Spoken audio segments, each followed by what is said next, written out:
The married ones are thinking of divorce. Ethan and Naomi sat across from each other in their dimly lit kitchen. The only sound between them the soft clinking of spoons against ceramic as they stirred their coffee. It had become a ritual late-night coffee instead of conversation, silence instead of intimacy. The air smelled of bitterness, and not just from the overbrewed espresso. It had been 10 years. 10 years since they 10 years since they had vowed to be each other's everything. But lately, they had become nothing to each other. The things that once made them laugh now annoyed them. The little quirks they used to adore had turned into constant irritations. Naomi ran a hand through her hair, exhaling slowly. "We can't keep doing this." Ethan, leaning on his elbow, traced the rim of his mug with his finger. "I know," she swallowed.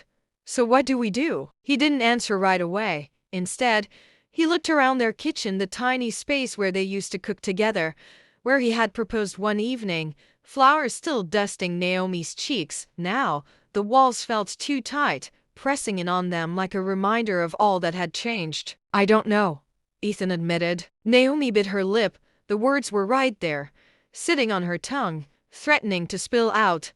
Should we get a divorce? But saying them out loud would make them real, and despite everything, despite the distance, the exhaustion, and the resentment that had settled between them like a thick fog, the idea of truly letting go terrified her. Ethan cleared his throat. "Maybe we need time apart." "Maybe," she said, but she wasn't sure if that would fix them or just confirm what they already knew deep down. Outside, the wind howled against the window. Inside, silence stretched between them again. And then Ethan's phone buzzed. He hesitated before picking it up. Naomi noticed the hesitation. Something about the way his fingers hovered over the screen, about the flicker of emotion, guilt, relief in his eyes. "Who is it?" she asked. Ethan set the phone down without answering. Naomi stared at him, and for the first time in a long time, she felt something other than numbness. Naomi let the silence stretch, waiting for Ethan to answer. He didn't. Instead, he took another slow sip of his coffee, as if that would wash away whatever was lingering on his phone screen. She wasn't stupid. She had noticed the distance between them wasn't just emotional. The late nights at work, the sudden interest in his appearance, the way he placed his phone face down every time he set it on the table. "Ethan." Her voice was low, steady. "Who was it?" His jaw tightened. "It's no one." She huffed out a bitter laugh. "No one," she repeated. "You hesitated. If it was no one, you would have just said a name." "So, I'll ask again, who is it?" Ethan sighed and rubbed his temples. "Naomi. I don't want to do this right now." She slammed her mug down on the table, coffee sloshing over the edge. "Right now? When exactly would be a good time, Ethan? Because the way I see it, we've been avoiding every single conversation that actually matters, and now, I'm asking you something directly, and you still won't give me an answer." His eyes flicked to the phone. For a second, Naomi thought he might actually tell her the truth, but then he shook his head. "It's just work." Lie. She didn't need proof. She could feel it in her bones. Naomi leaned back in her chair, crossing her arms. "Okay," she said, her voice eerily calm. Ethan frowned. "Okay?" "Yes. Okay. If it's just work, then you won't mind if I check." His entire body tensed. "Are you serious?" She reached for the phone. Ethan grabbed it first. And just like that, the final thread between them snapped. Naomi felt her breath hitch, a sinking weight settling in her stomach. She didn't even need to see the screen anymore. She already knew. Ethan opened his mouth, maybe to explain, maybe to deny, but Naomi stood up before he could say another word. She walked out of the kitchen, her heart pounding so loudly she could hear it in her ears. Ethan didn't follow. He just sat there, staring at his phone. And Naomi realized something in that moment. This wasn't just about another woman. This was about the fact that neither of them had been fighting for this marriage anymore. Naomi spent the rest of the day moving through the house as if she were a guest in her own life. She picked up laundry, washed a few dishes, straightened the books on the shelves, small, meaningless tasks that kept her hands busy while her mind replayed Ethan's words. By evening, she sat on the edge of their bed, staring at the half-packed suitcase on the floor. Ethan hadn't moved out yet, but they both knew it was coming. The question wasn't if, but when. He appeared in the doorway, looking tired. "So, what now?" he asked quietly. Naomi ran her fingers along the bedsheet. "I think we both know, Ethan." His shoulders sagged, and for a second, she saw something flicker in his eyes. Regret? Relief? Maybe both. "I don't hate you," she murmured. "I don't hate you either," he said, stepping further into the room. "But we can't keep pretending this is working." She nodded, swallowing the lump in her throat. "Then let's stop pretending." The decision wasn't made in one explosive argument. There were no slammed doors, no accusations, no final dramatic confrontation.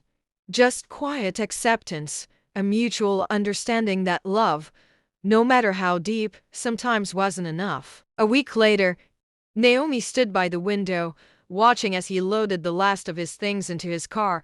He paused before getting in, looking back at the house they had built a life in. For a moment, she thought he might change his mind, that he'd rush back up the steps, tell her they could fix this, that they could start over. But he didn't. He gave her one last look, soft, resigned, then got into his car and drove away. Naomi exhaled. The house felt too quiet, too empty. But for the first time in a long time, she didn't feel stuck. She felt free and exhales and said, "Losing is okay." One day Naomi was going to a supermarket. She sees her ex-husband's car and decided to wait for him. In few minutes Ethan steps out with a lady. They are both happy, holding hands, walking to the car. Naomi stood there, frozen in shock and heartache. She felt like she'd been punched in the gut. She couldn't believe Ethan had moved on so quickly. Just then, a gentle voice behind her said, "Naomi, are you okay?" It was her best friend, Rachel. Naomi turned around, tears streaming down her face. I saw Ethan with another woman," she stammered. Rachel's expression turned sympathetic. "Oh, Naomi, I'm so sorry. Come here." Rachel hugged Naomi tightly. Naomi sobbed uncontrollably, releasing all the emotions she'd been bottling up. Rachel held her, offering words of comfort. After a few minutes, Naomi composed herself. "I thought I was fine with the divorce," she said, her voice shaking. "But seeing him with someone else I'd hurt so much." Rachel nodded. "It's normal to feel that way. You invested years of your life in that relationship. It's okay to grieve." Naomi took a deep breath. "What do I do now?" she asked, feeling lost. Rachel smiled. "You take care of yourself. Focus on your own healing and growth. And remember, you deserve someone who loves and cherishes you for who you are." Naomi nodded, feeling a glimmer of hope. She knew it wouldn't be easy, but with Rachel's support, she was ready to face the challenges ahead and start anew. Naomi wiped her tears with the back of her hand, inhaling shakily as Rachel led her to a small cafe nearby. The aroma of coffee and fresh pastries filled the air, but Naomi barely noticed. Her mind was still spinning, replaying the image of Ethan with another woman. Rachel ordered for both of them, knowing Naomi wouldn't have the energy to decide. As they sat down, Rachel reached across the table and squeezed Naomi's hand. "Talk to me. What's going through your head?" Naomi let out a humorless laugh. "I should have expected it, right? We're divorced. He's allowed to move on." She shook her head. "But it still hurts. It's like all those years we spent together meant nothing to him." Rachel sighed. "That's not true, Naomi. You don't just erase a marriage like a chalkboard. People deal with things differently. Maybe this is how he's coping." Naomi stared down at her untouched cup of tea, her hands gripping the warm ceramic. "Then why does it feel like I'm the only one falling apart?" Rachel's eyes softened.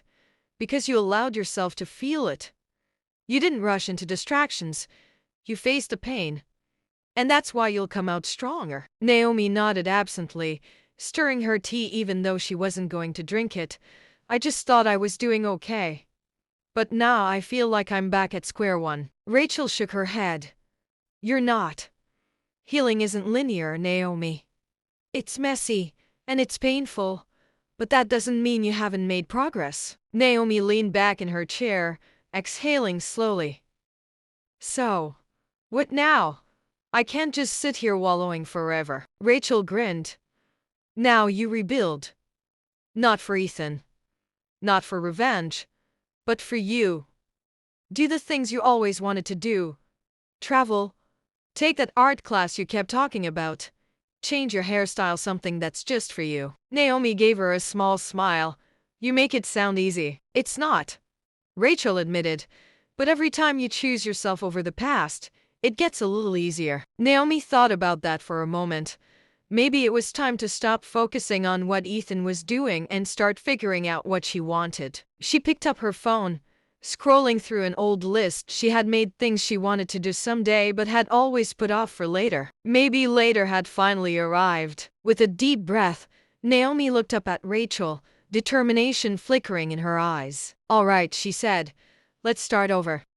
From that day on, Naomi redirected her energy toward other important things. She decided to travel to different places, and one day she met a newfound love. With a renewed sense of purpose, she continued her life from there.